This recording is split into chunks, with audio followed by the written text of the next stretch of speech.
almost there. The year 1983 still has some holdover from the 1970s, but the decade is starting to define itself. The beginning of each decade is as much a part of the previous decade. It's around the midway point that it starts to establish itself. In this look back at the year 1983, we are seeing some of those things that define the 80s. But we're not quite yet into the era of yuppies, leg warmers, and Walkmans just yet. This will be a look at the definitive pop culture moments that represent the year 1983. And I've already covered 1980, 81, and 82 if you want to go back and check out those episodes. Okay, here we go. We can't ignore all the significant world events that happened in 1983, so here's a quick rundown on some of those more important moments. Ronald Reagan, we'll see him again in a moment, started his strategic defense initiative that many would dub Star Wars. Richard Noble sets the land speed record at 633.468 miles per hour. The Space Shuttle Challenger is launched on its maiden flight. The first person to receive an artificial heart dies after 112 days. Swatch introduces their iconic swatches. I had one. I loved it. The very first spacewalk took place. Great Britain releases the pound coin. Cats wins Best Musical at the Tonys and would never have any other problems in pop culture ever again. Milk was $1.35 a gallon. Monthly rent was $335 and a gallon of gas was 96 cents. So let's look at the early growth of Saturday morning cartoons.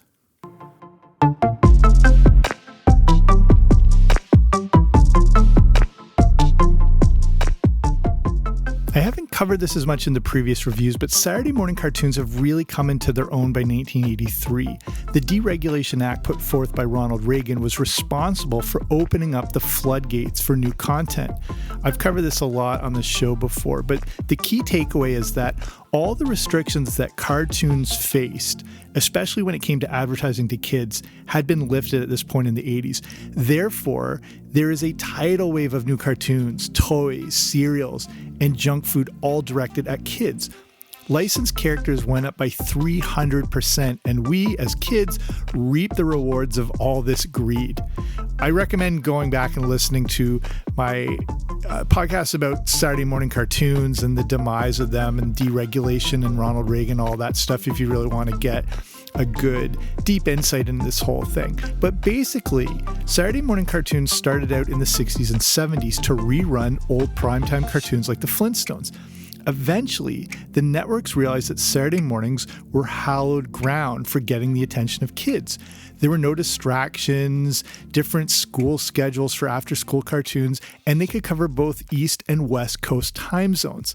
Here are just some of the big cartoons that debuted in 1983 and got the ball rolling for what was quickly becoming a Saturday morning institution.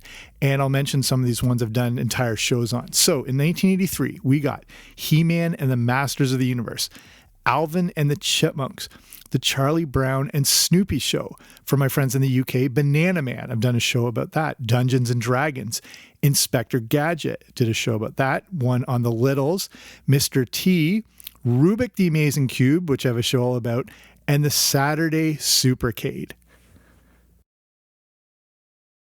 Let's look at some notable movies from 1983. We are well underway into the classic movies of the 80s by 83. Each year is giving us some of the most iconic movies ever.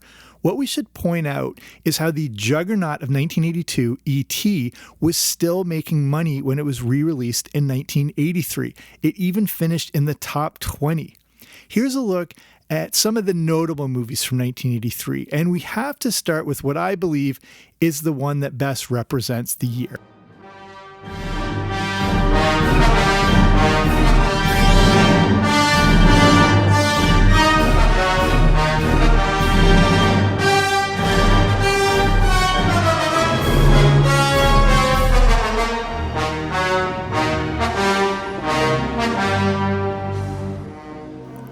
The iconic trilogy has now ended. We see the full journey of Luke and Anakin Skywalker, meet the Ewoks, and see the Death Star blown up for a second time. The last installment of the Star Wars series in The Return of the Jedi was super exciting, and the technology had advanced so far that the action scenes were even more impressive. Then, for years, people would wonder if there would be any more Star Wars. The word is that George Lucas had intended to make some prequels, but as the years went on, it didn't seem likely. Well, we all know how that turned out, but Return of the Jedi was the perfect culmination of the most important movie franchise of all time. Return of the Jedi was hands down the biggest movie of 1983 and made over $250 million. Converted for today, that's nearly $700 million. And it's important to note it only played on 1,700 screens. That's about a third of what like a MCU movie would appear on. The next movie I think that's significant is War Games. This was such a perfect idea for a movie. It captured the essence of the Cold War and mixed it together with the immense popularity of video games. It also created a premise that Ernest Cline would use heavily in the phenomenal Ready Player One book. The thing is, despite being a bit of a niche, geeky style movie, it was still a hit.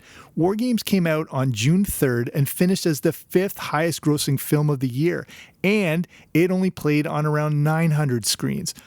War Games was more successful financially than some other big films of that year, including Octopussy, Risky Business, and National Lampoon's Vacation.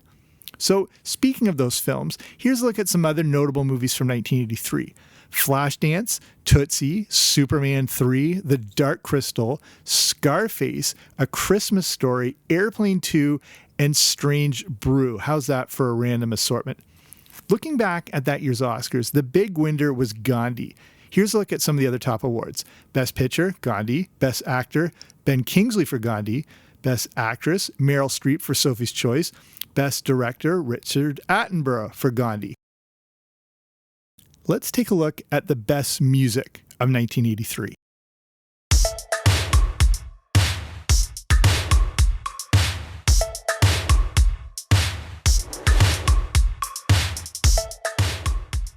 Even though it came out in 1982, 1983 continued to be about Thriller. This album was so huge that it still dominated sales a year later. For the year in Billboard charts, both Billie Jean and Beat It were still in the top 10 for the year. Billie Jean managed to come in as the second biggest single of the year. This album is huge, is what I'm trying to say. It was so big, it was the best-selling album for almost half the year. For 23 weeks spread over the year, Thriller was tops. But looking back at the top songs, number 1 was Every Breath You Take by The Police. The top 5 were made up of Flashdance, What a Feeling at number 3, and Down Under by Men at Work at number 4. 1983 is interesting, as when you look at the top charting songs, we've got away from any disco-related songs, and even a lot of hard and classic rock. Bands like the Culture Club and the Eurythmics are starting to make a splash. We're right into that synth pop sound that began to define the decade. Since everyone was trying to play second fiddle to Thriller, here are the other best-selling albums of 1983. Business as Usual by Men at Work, Flashdance, the soundtrack, Synchronicity by The Police, Mental Health by Quiet Riot, and Can't Slow Down by Lionel Richie. So before we move on to the huge advancements in technology, let's take a quick break. No one wants to walk around looking as hairy as Teen Wolf. Whether it's the Michael J. Fox version or the downgrade Teen Wolf 2 with Jason Bateman, Manscaped is the way to take your grooming game to the next step with Performance Package 4.0. Join the 4 million men worldwide who trust Manscaped to help them up their grooming habits with the right tools for the job. You can head over to manscaped.com and use the code 80s for 20% off and free shipping. So I've been using the Performance Package 4.0 for a while, and it comes with 6 essential tools for the ultimate grooming for you and your boys. Besides having advanced skin-safe technology, Manscaped includes things like the Crop Preserver. This is an anti-chafing deodorant and moisturizer for your boys. I love this box set, and they even throw in their Shed travel bag to keep all your goodies stored comfortably, along with Manscaped anti-chafing boxer briefs, and these things are as soft as they get. Manscaped also offers all-around grooming options, including the Weed Whacker. I love this thing as it's a cordless, rechargeable, and waterproof electric nose and ear hair trimmer. So get 20% off and free shipping with the code 80s, that's 80S, at manscaped.com. That's 20% off with free shipping at manscaped.com and use code 80s. Have no regrets this year with our friends at Manscaped. Okay, back to the show. 1983 is a huge year for technology. It's growing at a fast rate, and some very significant advancements were made this year. 1983 also gave us the first mobile phone. It was about the size of a car battery and basically ran on one too. Here are a look at a few of the notable advancements in 1983.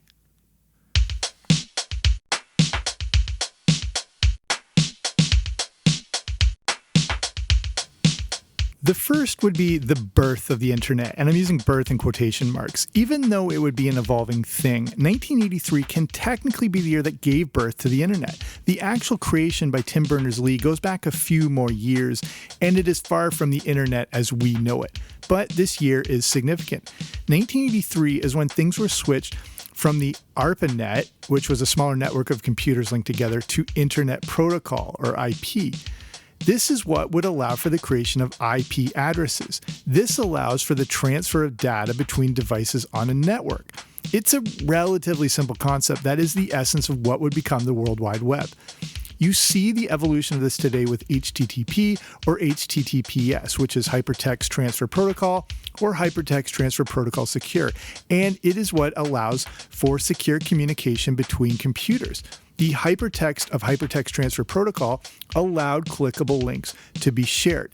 It's not there yet, but basically this created the process that took the internet from a small group of users to eventually being accessible to everyone.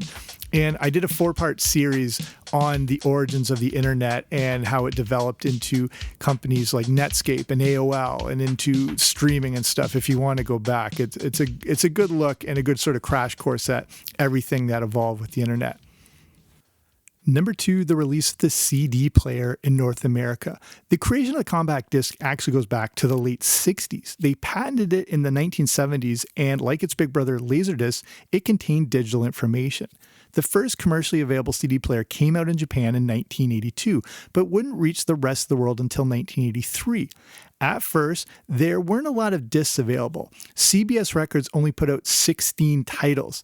People weren't sure exactly what a CD was, and initially there wasn't a demand for them. It's hard to convince people to replace their records, 8-tracks, and then cassette tapes with yet another audio format. But then people heard one. The audio quality of a CD blew people away.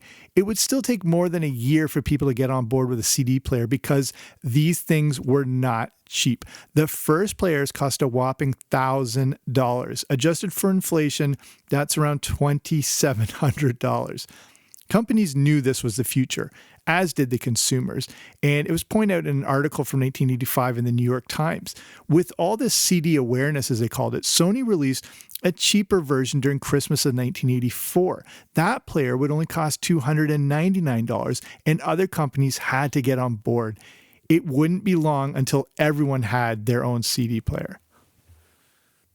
Let's look at the notable video games of 1983. He wasn't quite here yet, but 1983 would be the year that launched Super Mario. This year is also significant because it started the beginning of the great video game crash. I've covered this topic much more in depth if you want to go back and listen to my episode where it began with the ET Atari video game. It's not that it's the worst video game ever, but it's pretty close. At the very least, it was the most disappointing video game ever. And at this point, people had had enough with the inferior games being released by Atari. The game was returned in droves and the company began to spiral. The downfall was so swift that what was once a billion-dollar industry was only worth a few $100 million seemingly overnight. Big toy companies who had begun to get on board with video games, such as Hasbro and Mattel, pulled out and wanted nothing to do with them. A century-old company from Japan would revolutionize the video game industry in a few years, but they weren't in North America just yet. What they had created was an arcade game called Mario Brothers.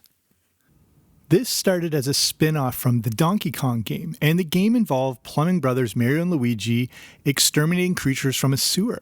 Nintendo did not know what they had on their hands, but they would find out in a few short years. Because of the turmoil facing the entire industry, 1983 wasn't exactly the greatest ever year for video games. Arcade games were, of course, still popular, and here are some of the notable games from 83. Pole Position, The Quarter-Eating Dragon's Lair, Miss Pac-Man, Pitfall, and still going strong on Atari were Frogger, Donkey Kong, Berserk, Defender, and Pac-Man.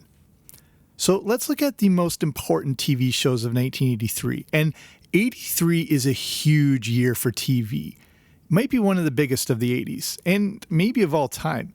But this year is all about one of the most important series finales ever and one of the most watched shows in history.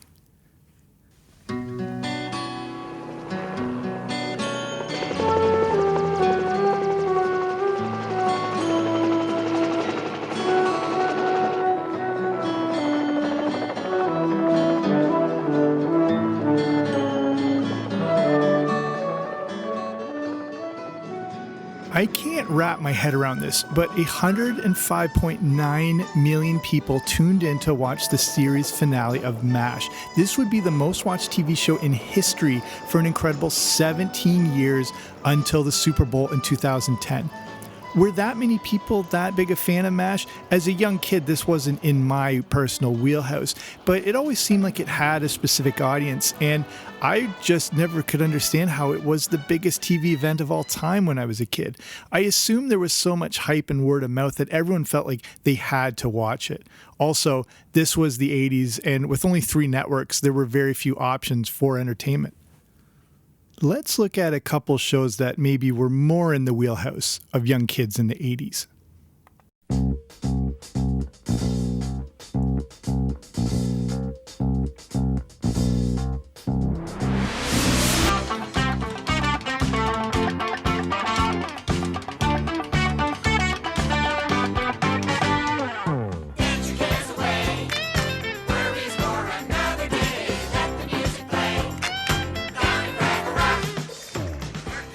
This is also one of the defining TV moments of 1983. Fraggle Rock, if you can believe it's that old, launched on a fledgling new cable channel called HBO. Fraggle Rock played an instrumental part in the early days of the home box office, or HBO, and helped get it on the map. Fraggle Rock was one of Jim Henson's greatest creations, and it was all about showing how different people are capable of living together in harmony. I loved Fraggle Rock. There was something so magical about it. It combined elements we loved about the Muppets, but shrunk things down. And what kid doesn't like miniature worlds? There was also a human performer in Doc and his dog Sprocket. My favorite part of Fraggle Rock was waiting to see the postcards from Uncle Traveling Matt and how he would navigate in the human world. In 1972, a crack commando unit was sent to prison by a military court for a crime they didn't commit. These men promptly escaped from a maximum security stockade to the Los Angeles underground. Today, still wanted by the government, they survive as soldiers of fortune. If you have a problem, if no one else can help, and if you can find them, maybe you can hire the ATeam.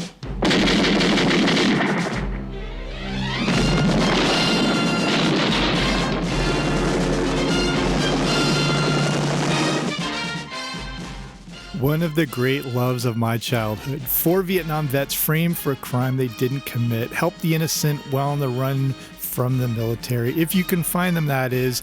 The ATeam debuted on January 23rd, 1983, but that was more of a pilot. I don't remember this, but the first regular ATeam episode debuted after the Super Bowl on January 30th. They weren't expecting it to be a hit, but it was. The ATeam was all about action, but it was great for kids because it wasn't too violent. The violence was much more cartoony, and of course it made a star out of Lawrence Terode, aka Mr. T. The ATeam would run for 5 glorious seasons on NBC, and for the first 3 seasons, nearly 25% of all viewing households were watching. It would regularly be in the top 10 highest rated shows. The ATeam to me remains one of the all-time perfect shows. Let's look at some of the other notable shows that debuted in 1983. We covered some of those great cartoons. This is what else came out that year. Mama's Family, Wheel of Fortune, mentioned Inspector Gadget, but Reading Rainbow, The Joy of Painting, Webster, Dungeons and Dragons, and Star Search. See what I mean about 1983 being one of the best years for TV in the decade, and maybe ever. Let's look at the top 10 highest rated shows of 83 and their ratings. So during this time, CBS continues to dominate the early part of the decade, and they have 7 different shows in the top 10. To get an idea how huge these ratings were, keep in mind that some of the top rated shows today get around 5 to 6 million viewers, if they're lucky. Okay, number 1, still going strong, Dallas, averaging 25.7 million. Number 2, 60 Minutes with 24.2 million. Then it's also this weird reruns of Dallas that comes in at number 3. Number 4, though, is the ATeam with 24 million people average. Number 5, Simon and Simon with 23.8 million. Number 6, Magnum PI with 22.4 million. Number 7, Falcon Crest, 22 million. Number 8, Kate and Allie, 21.9. Number 9, I'll admit I do not remember this show at all, but it's Hotel, 21.1 million. Number 10 was Cagney and Lacey, 20.9 million. So let's finish with the major sporting events of 1983. I wouldn't call 83 a standout year for sports. You may see it differently depending on where you lived and your city's success. We're coming off the Winter Olympics of 1980 and the World Cup of 1982, so things are a tad quieter in 83. Let's look at the big winners in team and individual sports. The Masters was won by Steve Ballesteros. Wimbledon was won by John McEnroe and Martina Navratilova. The British Open won by Tom Watson. Marvin Hagler defeats Roberto Duran to keep his unified middleweight title. Laurent Fignon wins the Tour de France. And Sonny's Halo wins the Kentucky Derby. 1983 is where we begin to see the continued domination of Wayne Gretzky and the Edmonton Oilers in the NHL. Gretzky, the league MVP and the scoring title, were won that year, and it's also where he broke the 200-point mark. But the Oilers still couldn't take down the defending Stanley Cup champions, the New York Islanders. But this would be the last time the Islanders would ever win it, and the Edmonton era would soon begin. To finish the Big Four North American sports, Washington won the Super Bowl, the Baltimore Orioles won the World Series, and the Philadelphia 76ers won the NBA championship. So let's start wrapping it up here. Like I said, this was a big year, and I didn't realize how significant it was, especially when it came to pop culture. But to me, it's the advancements in technology that also make it so significant. Several inventions are happening that would have a profound effect on all of our lives. Again, from a pop culture standpoint, it's a huge year. The notable TV shows and cartoons are also having a major impact on society and kids. So right now, 1983 cements itself as a defining year of the decade. But things are about to reach a whole new level in 1984. So we'll finish it there. Thank you for listening. Hope you enjoyed this. As we wrap it up, I just want to talk quick. If you're in a position to do so, you can consider supporting the show on patreon.com. And that is a platform to help smaller independent shows like this stand out in this giant podcast world against celebrities, corporations, huge podcast networks. So for just a few bucks a month, you are able to support this show, but then you get different audio rewards. So example, the Boba Fett level is where you get access to the Everything 80s Movie Club. And I will be releasing a new movie review coming up sometime in the next week or two. I'll give you a hint. Santa Carla. That's it. Okay. So if you want to learn more, just go to patreon.com/80. So patreon.com/80s, and you can learn all about that there. Okay. That's it for me. Thanks for listening. I will be back soon with a new episode. Don't you dare miss it.